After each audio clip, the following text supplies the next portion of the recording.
Hello, welcome to the AfterAthena podcast, People Matters. I'm Hughes Hutchings, the Senior Health and Safety Consultant at AfterAthena. I'm joined by Charlie Frank, who's a chartered security professional with over 30 years of experience in protective security, public safety and risk management. Charlie, would you like to introduce yourself to the audience? Hi Neil, great to see you again. As you said, I'm Charlie Frank. I'm a chartered security professional. I'm founder and director of State 2 Security Limited. We're a security consultancy that partners with yourselves. Obviously, we've done some work together and with AfterAthena, protecting people's interests, their people, their assets, their reputation, and identifying those gaps and vulnerabilities. I come from an armed policing background. That's my craft, if you like. And then after nearly 20 years in that space, decided to go into the private sector, where I've worked in pharmaceuticals, manufacturing, construction industry, and took the lonely dive into consultancy last year, and Thank you. Yeah. So obviously, from my point of view, security and health and safety overlap. So hopefully we're going to demystify some of that in today's podcast. So what does protecting a business from a security perspective look like, Charlie? Well, I think you've just hit it with the demystifying. We're great, and I think it's similar in the health and safety space. We're great at using acronyms and words that people don't understand. And certainly when I transitioned from policing into the private sector, I learned that quite quickly, that I was speaking a language that business doesn't understand. So that's step one, is speak a language that people understand. Sure.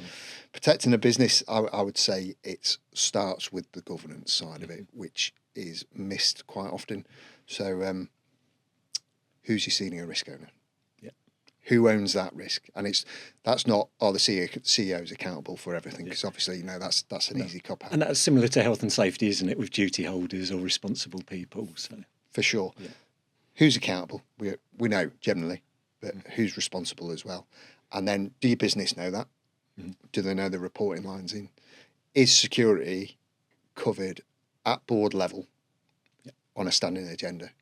I would suggest in most industries it's not. Sure. It's not. It's lagging a bit, and it should be for lots of reasons. If you look at the security threats to modern day business now, whether it's from cyber, information, physical, personnel, those threats have changed dramatically over the past 10 years. And I'd suggest with emerging technology, those threats are changing at such pace that in the next 5 years, the impact will be different. And do you think those threats are the main threats that you've just identified there, or? I think it depends on the sector, doesn't it? Certainly, if you've got links to government contracts, you need to be taking security, having a different approach than you would, say, if you don't deal with government contracts, because those threats have changed significantly with changing conflict in the world, whether it's the Middle East, Ukraine, Russia. Yeah. And you're using terminology threats there. Obviously, in health and safety, it's hazards, it's risks. So we tend to do risk assessments. Is that similar in the security industry, or from a security threat analysis? Yeah. So I mean, you've got to look at that, and at some point you've got to do either a threat risk vulnerability or threat vulnerability risk assessment. But it's no different. Yeah. You're working out that instead of the hazard, it's the threat. Sure. But ultimately it's the same thing. It's who's going to hurt you, or how are you going to be harmed? Yeah. There's a very similar line to health and safety, because we identify the hazards, we identify who could be harmed and how. We put suitable control measures in place. We then write it down and document it, and then we review it on a periodic basis. So I'm guessing that's no different from a it's threat not. analysis. The threat piece, it's misconceived a lot in the security world, but ultimately it's who. So identity, capability, and intent. So if you don't know the who, you're struggling. If they don't have the capability, there's no threat. And if they don't have the intention, at that time, that threat's lowered. Likelihood, impact, consequence. Sure. It's the same in that respect. And then from a health and safety perspective, obviously we have risk assessments. That risk assessment might then identify that we need a safe operating procedure or a safe system of work. Is that similar to your security or threat assessments? Would that identify preparedness plans or emergency plans that might be required? I think for me, a risk assessment in security terms is about a task, a specific task. Your threat assessment is that wider piece. So how do we get onto that journey? I think it's about knowing what that threat is. So who wants to hurt you? Who wants to harm your business? What assets do they want to exploit or target to carry out that? What does that look like? And what's the impact to your business? And do you understand that impact? And then from there, you can go on that journey of, right, is that in line with our risk appetite? Sure. Do you even have a risk appetite? Is it detailed in your security policy, your governing strategies? And then do you have a concept or standard operating procedures at a strategic level that define to your organisation how you want them to carry out security? Yeah. Is there any strategic governance there to say, right, here's our appetite, it's in line with, it's in our policy, and this is how we expect you to conduct your security? Sure. All the way from that governance down to awareness and preparedness. Perfect. And can we hopefully give the audience an example? So obviously from a health and safety perspective, when we're looking at hazards and risks, we might identify slips and trips, working at height, put suitable control measures in place. If we were looking at, say, an office or a premises on a high street, what would some of those risks or threats, what might they be? Yeah. Obviously, we can't give an exhaustive list today, but just as a general example, what would that look like? But I mean, you can go, same with health and safety, isn't it? Simple to complex. Yeah. Start with that. Start simple. You don't need to make it complicated. So work from the outside in. Yeah. So in the physical space, we work from the outside in. Yeah. In the cyberspace, we work from the inside out, because your assets. Yeah. For me, start well beyond your perimeter. Yeah. Look at what's out there that's going to harm you, and that ties into up and coming legislation that's just come in. So the Terrorism Protection of Premises Bill, or known as Martyn's Law, that covers that grey space. So where you don't own the risk, but it heavily impacts you. And so how far does that grey space go? Sorry for interrupting. I think that's what you as a business needs to understand. So it's down to that duty holder. Yeah. So you might have an office next to a major transport hub, and that 90% of your workforce is coming through that transport hub. Yeah. So any risk in there is a risk to you. Kind of thing, because can you operate without 90% of your workforce on any given day? Probably not. Yeah. It's understanding about how you respond to threats in that grey space. Yeah. So, and you have that wider duty as well, of maybe bringing people into your space to protect them from any threat out there. Also, that might be protest. We're seeing more and more now that the world is becoming more and more unhappy, generally down to cost of living, geopolitical situations, and ultimately your business, if you're in a city, can be consumed not just with terrorism and those higher threats, spontaneous protest, hybridised protest, people who have joined protests to have their single issue voice heard, or maybe that kind of extremism turning into violence, hatred, and how quickly can you lock that premises down? But then the simple stuff, tailgating. Yeah.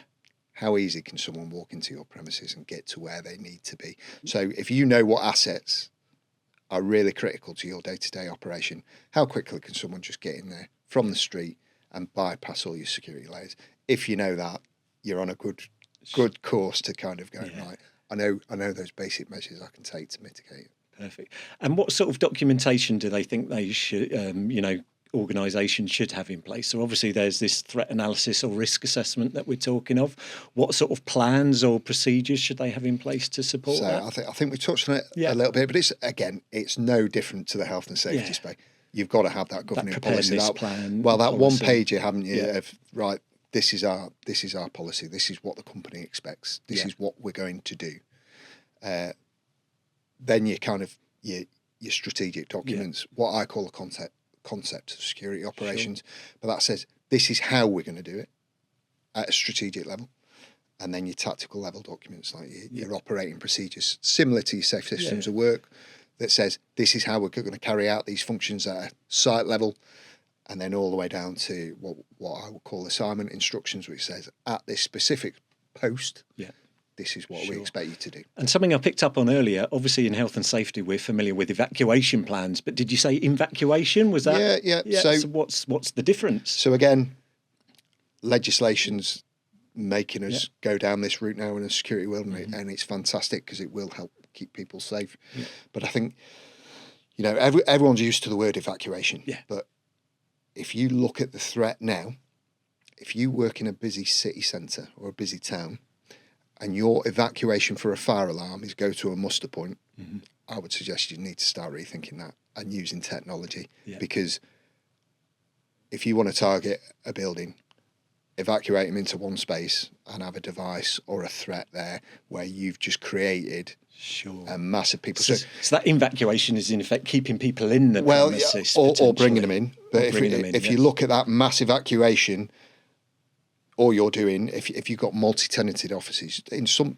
cases you might have 1,800 to 2,000 people going out to one place. Well, we don't want that. So dispersal, having mass notification tools is an option where you can communicate with your staff, especially at lunch break. If you've got a security incident or an event in your office, you don't want people coming back to it. So how do you communicate with them if you don't have a mass notification? And I'm guessing if you are using an alarm, you don't want that to be the same sound as the evacuation sound. Correct. And that these are where your plans come in. But going back to your question, evacuation or partial evacuation, that's very similar to the health and safety space. Sure. You know, evacuation, that is basically knowing safer areas in your facility. So say there's a bomb threat outside your office, you've got a glass building, and you can't evacuate for whatever reason, where's safer for you in your building to get away from fragmentation, stuff like that. Lot to think about, isn't it? That's the complex stuff. But in that piece also comes the lockdown. And again, how quickly can you shut layers of defence down in your building or your event space to go, right, that's the perimeter secure, these are the floors secure, and these are our safe spaces, and this is where we can go. And more importantly, how can you get out of them? Because fire as a weapon is a tactic. Yeah. So we all lock down into our safe spaces. Sure. Well, what if fire's a tactic? How are you getting out of that safe space? So again, it's very, very closely linked to that. And I'm going to go back to fire again, because we're reasonably familiar with that from a health and safety perspective. So should we be sort of doing drills and scenarios to test these systems that we have in place? Yeah, I read a post somewhere, I think it was on LinkedIn, of a colleague of mine, and he used the terms, you can't go where the mine's never been, or something like that. And basically, fight, flight, freeze, those are kind of the three ways that the human mind works. So a lot of people would just freeze and panic. You only need to look at an airport. When people go into an airport, going on holiday, they've never been there, you just start seeing a breakdown in society of panic because they're not used. So in an emergency, at a time of stress, what are you going to do? So it's great having a policy, it's great having procedures, but if you don't run your staff, your employees through those procedures, how do you expect them to perform under pressure or just even comply with what you need them to do? And then also, you know, do you take into account those people that need assistance? Sure. You know, and that includes your visitors. Yeah. So that's why we say simple to complex, isn't it? You know, start off simple. So it's very similar to fire safety, isn't it, from that perspective? You know, we've seen the scenarios before where fire alarms go off and the people in the premises are like, is that our building? Do we need to evacuate? Not sure. So I'm guessing it's similar from a security absolutely. And, you know, it's great. We've got new legislation coming in. So, you know, the legislation will mandate, once they've got the statutory guidance out, which would be extremely helpful. But once that's out, you know, organisations and businesses will be mandated to have procedures for lockdown, evacuation. And that will make companies have those policies in place. But that brings you into conflict with the health and safety world if you don't look at it holistically and bring it all together. If a security work in silos or resilience departments work in silos to achieve this and don't look at your fire risk assessment, you're going to have mega problems, aren't you? So there needs to be that kind of joint understanding of it's not one element there, it's a whole safety aspect. Sure, and we've picked up on it a bit, but obviously health and safety has underpinning legislation.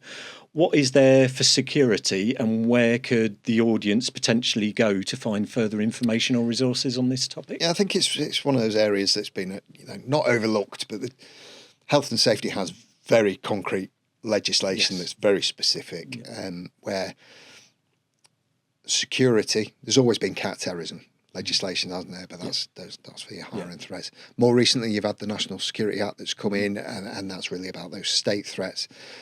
We've got since 2001, we've had the Private Security Industry Act that kind of legislates training standards and all of that kind of stuff for compliance. Yeah. We've touched on Martyn's Law, so Terrorism Protection of Premises Bill, that came in earlier this year. There's a bedding in period. Like I said, we're waiting on that statutory guidance, but there'll be those two tiers that is out there. And who enforces is that new legislation, the Martyn's Law or the Protection of Premises Act? It's been announced that'll be the SIA, so the security. Yeah. So not the Health and Safety Executive in this case. No. So, but there's a lot of unknowns, and again, we're waiting on that statutory guidance. What I would say on that, there's a lot of charlatans out there who are trying to market training and compliance. We can get you compliant. But because there's no guidance, you've got nothing to base it on. How can you be compliant with something when you don't know what the statutory guidance is? So I think, it's really important that people, if they choose to partner with organisations to do it properly and professionally, and they're aware that there's a lot of free advice out there. Yeah. And again, linking it back to health and safety, there's that general statutory requirement to protect your people. Yeah. So I guess our advice to the audience today is that they should plan for this and prepare themselves for security threats, make an assessment. I think the advice that has come out of government, in preparation for all of this, my personal advice is having a good security culture.